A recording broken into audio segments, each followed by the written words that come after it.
امتحانات الفلوس على فكره، يعني لسه قدامكم فتره طويله على ما تخشوا امتحانات الشوامل لا ما لسه ما دخلتش في الشوامل، يعني دلوقتي لسه هتقولي باب اول كيمياء مثلا او حاجه زي كده صح؟ لا لسه بقى بناخد الاربع ابواب والخمس ابواب والمنهج كله، يعني والله العظيم معايا صوره من المستر السنه اللي فاتت امتحان ب 100 درجه والله العظيم الامتحان كان ب 100 درجه.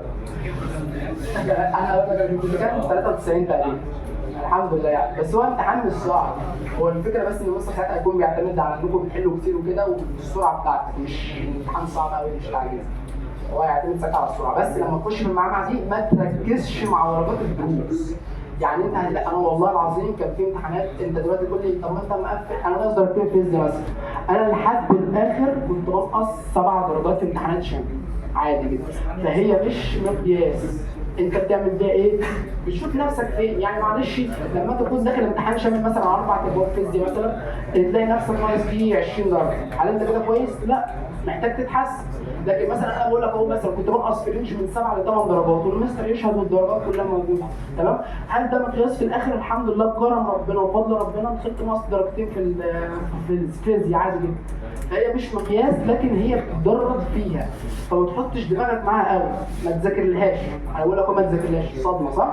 ما تذاكرلهاش، مذاكرتك طول الاسبوع طول الشهر على حسب الامتحان امتى هي اللي هتحدد، انت بتبقى قاعد مركز في الحصه زي ما قلت لك وتروح تحل الواجب، دي مش دعوه للتكاسل على فكره، ده النظام اللي مشيت بيه، حابب تلتزم بيه ماشي، انا الحمد لله جاب معايا، وهي بتروح برضه عشان تبقى عارف، يعني لو هي الدنيا مش مشيت معاك كده لا عادي. كافيين زي الشاي والقهوه ما تفكرش منه، يعني حاول دايما، انا النهارده نايم من 6 ساعات مثلا، انا المفروض بنام 7 ساعات ونص 8 ده على العادي بتاعي، ما اشربش النهارده شاي، ما اشربش النهارده قهوه، ما اشربش النهارده نسكافيه، ليه؟ عشان اعود نفسي بعد كده، مخي انا النهارده مش نايم كويس، لا انا هاجي على نفسي وافوق واغسل وشي وكده والكلام ده كله وهو افوق واصلي وكده واكمل يوم عادي، جسمك مع الوقت هيتعود ان هو ما فيهوش كافيين فيفوق اوتوماتيك، مش محتاج يشرب قهوه، مش محتاج يشرب شاي كده فاهم؟ الرياضة مهمة جدا جدا جدا، انا ما بهزرش، انا اتكلم على تجربتي الشخصية، انا كنت بروح الجيم طول السنة حرفيا، يعني عايز اقول لك طبعا انت تقول كل فترة المراجعات اقول لك فترة المراجعات، انا وقفت جيم ورياضة في نص 5 في اول 5 كده، مهم، هو هتقول لي طب كنت بتنظم وقتك ازاي او كنت بتروح الاثنين مع بعض ازاي؟ اقول لك مثلا كنت بروح ساعات اسابيع، كنت بروح لو الدنيا مبحبحه معايا مثلا زي 8 و9 و10 والوقت ده كنت بروح 3 ايام في الاسبوع 4 ايام في الاسبوع على حسب جدولي، بعد كده بقى تخش بقى في المعمعه شويه تبدا الدنيا تراكمات عليك مثلا او حاجه زي كده او في دروس كده مش فاهمها محتاج تراجعها او امتحانات دروس والحاجات دي كلها، فتلاقي الدنيا معاك مش مظبوطه، ممكن في اسابيع كنت بروح فيها يوم يومين وفي اسابيع ما كنتش بروح فيها نهائي، بس اهم حاجه ما تنقطعش، مش شرط جيم على فكره، مش الجيم، اي رياضه بتلعب كوره بتلعب سله بتلعب يد بتلعب اي رياضه سباحه اي حاجه كمل فيها هتفيدك بجد، مش حكايه لياقه والكلام ده، صحه نفسيه وعقليه.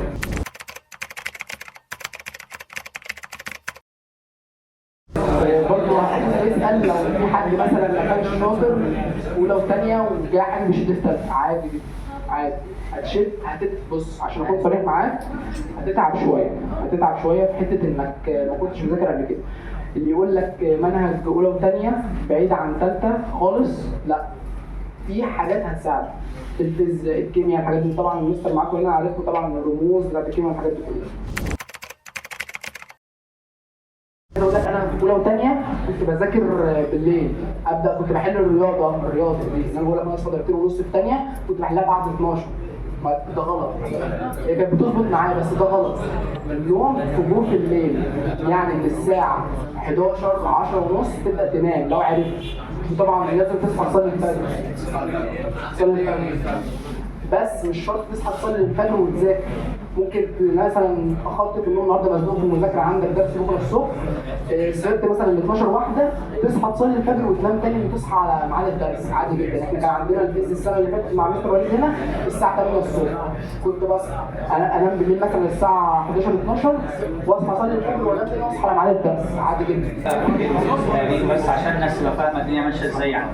بصوا يا شباب، هو طبعا هي الاول هي قدرات شخصيه، عشان برضه ما حد يعني مثلا اخوك يسال انت كنت بتنام قد ايه؟ انت مالك في الملعب عنك؟ انت ممكن انت تنام 3 ساعات، انا بنام 5 ساعات في البيت، لو نمت 6 ساعات بقوم جسمي مكسر ما بعرفش انام تاني. بحس ان الجسم فيه دماغي فيها حاجه.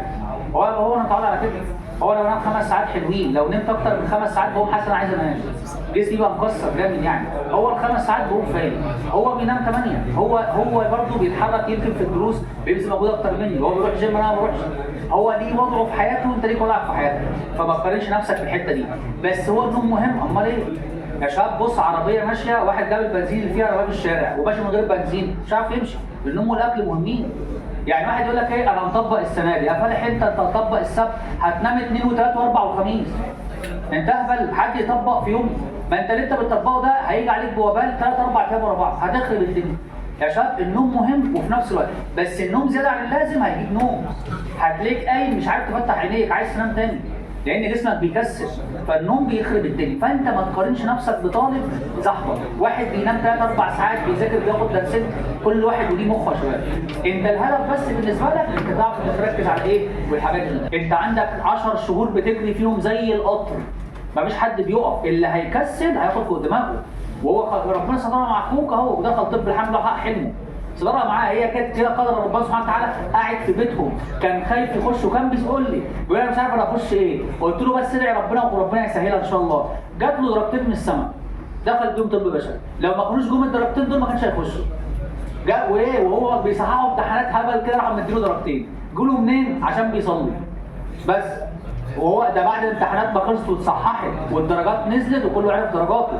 في ناس على فكره ما خدتش الدرجتين دي، في ناس خدوها وناس ما خدوها، وفي ناس خدوا درجه. ويعني بص جت قدر، الناس اللي خدوها طلعوا دخلوا طب، وفي ناس ثانيه ما خدوهاش نزلوا تحت. ما تعرفش تعرف الخير فين. اهم حاجه تفهمها من اخوك ايه؟ شفت اخوك بيقول لك انا بذاكر طول السنه، بقع في امتحانات الفيزياء بتوقعني مفيش مشكله، الكيمياء بجيب فيها درجه كويسه، بس في المحصله النهائيه اخر شهرين الثانويه العامه. هم دول الثانويه العامه. تيجي انت بقى تراس سنه زهقت وتعبت تخبط دماغك في الحيط. انت زهقت وتعبت هتنام تحت الارض وفي غيرك هيجري جنبك زي القطر. بس في ناس بتجري ما بتتفهمش في المذاكره، في ناس كده وناس كده، انت حر، انت عارف الصح فين والغلط فين. وانا يا عم انا ما بقولكش الكلام ده، انا جايب لك شخصيه عامه اهي صاحبك وفي نفس سنك وبيقول لك الكلمتين دول، فرق بينك وبينه شهور يعني مش كبير عنك كتير، وبيقول لك الكلام اللي انا بقوله لك بس صعب منه بيكون افضل مني يعني. خلاص المذاكره شباب في الاخر مهمه. طب انا بقى عشان بجيب درجات معفنه في الحصص ومش عارف ايه، هو كام كده في الفيزياء؟ هو بالنسبه له مثلا لو نقص 8 درجات و10 درجات دي وحشه بالنسبه له، وكان بيعمل كده وفي النهايه درجتين في الفيزياء ودخل طب بشري. يا عم نقص 1000 درجه ودخل طب بشري، هحقق حلمه مش مشكله ناقص قد ايه. وعندي ما انا كنت دايما بقول لهم لو تفتكر بقول لهم افرض سؤال جالك في الامتحان ما انتش عارفه اعمل ايه؟ كبر دماغك. انا بقول له الكلام ده ليه؟ بقول له عشان انت ليك هدف انك تجيب اكبر كم درجات. حل اكبر اسئله. هو في ناس ما بتفهمش الكلام ده، في ناس تقعد ورا السؤال عايزه تحل السؤال، بقول له دماغك في الحته. اول سؤال في امتحان الكيمياء ما عرفتوش وسبته ودخلت على الماده. عادي. ايه المشكله؟ المهم في الاخر ايه؟ تحقق حلمك. دخلت طب بس انت كبر دماغك. في ناس كانت بتيجي تقول لي كده في الفيزياء، يقول لي الباب الاول في الفيزياء مش عارف امشي فيه، بقول له سيبه. هيحصل ايه يعني؟ سيبه. هو جت على الباب قلت له بس انت اضمن لي السبعه التانيين. في الفيزياء 8 ابواب اضمن لي السبعه التانيين وانا دخلك طب. تخيل ناس زي الاولمبياد كده بيجري في سبق وجاء اخر 100 متر راح واقف بقى بيجري براحته، شوف اللي حواليه يعملوا فيه ايه. بس هو ده الثانويه العامه، هي الثانويه العامه كده، اللي يلحق يقطع الخط الاول ده اللي بيكسب. وخلي بالك هي سبق داعي لصاحبك لو جاب اكتر منك نص درجه هيدوس عليك وينزلك تحتيه. خلي بالك احسن الناس تبقى فاكره الثانويه العامه دي ايه؟ لو كلنا جبنا 100% نخش طب، لو مصر كلها جابت 100% هيعيدوا الثانويه العامه تاني. عشان تبقى فاهم، لان مش هينفع ادخل الناس كلها طب وهي دي كلها تيجي يخشها. لازم تبقى الناس فاهمه كده، الناس برضه لازم تعرف ان انا ممكن اجيب امتحان نفسي اخلي الطلبه كلها تقع فيه، ده ليه؟ عشان اوازن بقى بتاع الكليات، اخلي بقى شويه يخشوا اداب وتجاره وطب وهندسه وحاسبات وكده، يعني لازم مادتين 3 في الثانويه العامه يجوا قطن رقبه، اللي يعرف يجيب فيهم 8 و9 درجات ينقصهم زي الفل. انت بقى تجيب في الاخر كام؟ 93%، مبروك عليك طب. الموضوع انتهى خلاص، انت جبت كام في المية بقى؟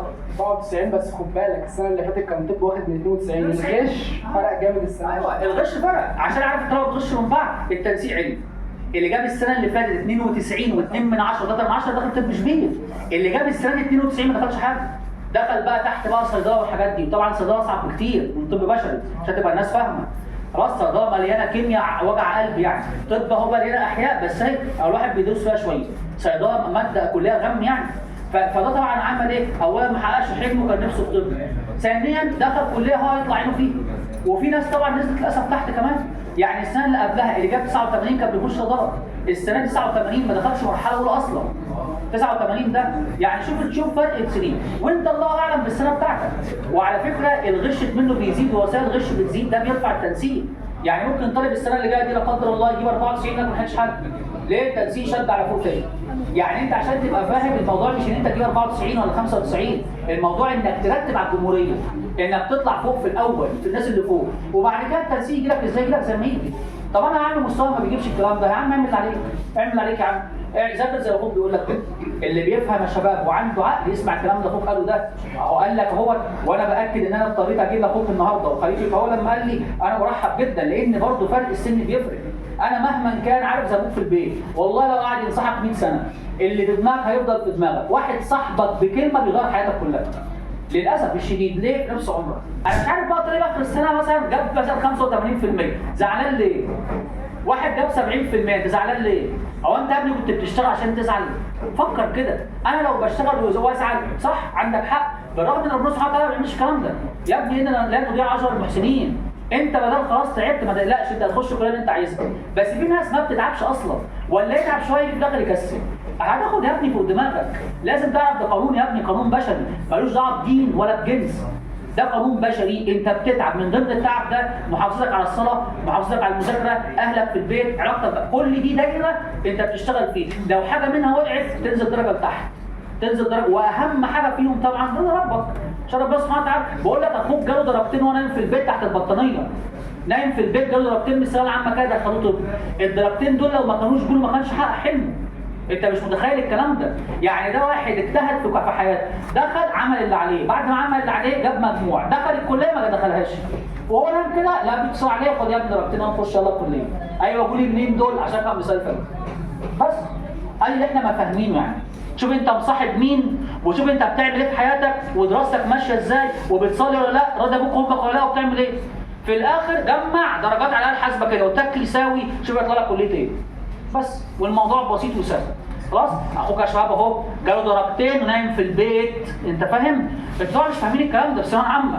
هو يفهمكم وقال لكم الكلام ده من شويه، قال لك انا نايم في البيت وجاي درجتين، دخلوه الكليه اللي كان بيحلم بيه.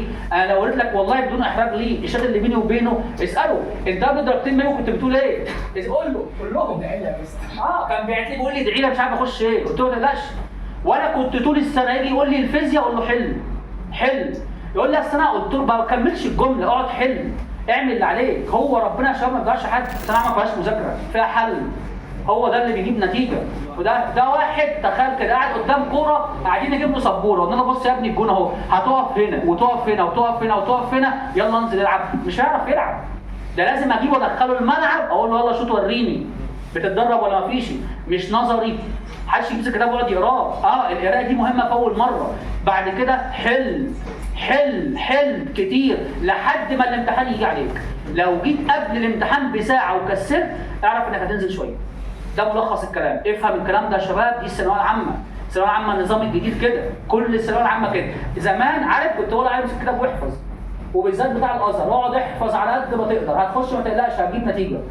بس انما دلوقتي الحل الكتير في كل المواد وانت عارف راسك بقى. بس نصيحتي بقى هتيجي عندك 5 مواد اهو تجيب 3 كتب مش 2. بعد اخوك قال لك النصيحه دي من شويه وانا باكد عليها، انت لو عرفت تجيب 3 كتب هاتهم، غاليين عليك نزلهم PDF واعمل اللي انت عايزه. بس يا شباب الحل ثم الحل ثم الحل، بس عشان هو ده اللي هيجيب نتيجه اخر السنه. لو تفهم الكلام ده هتفهم احنا رايحين فين. لو مطنش يا شباب انت حر. مش عايز بقى اعرف اكتر من كده يعني، وبنشكر اخونا بقى الله يكرمك. شكرا.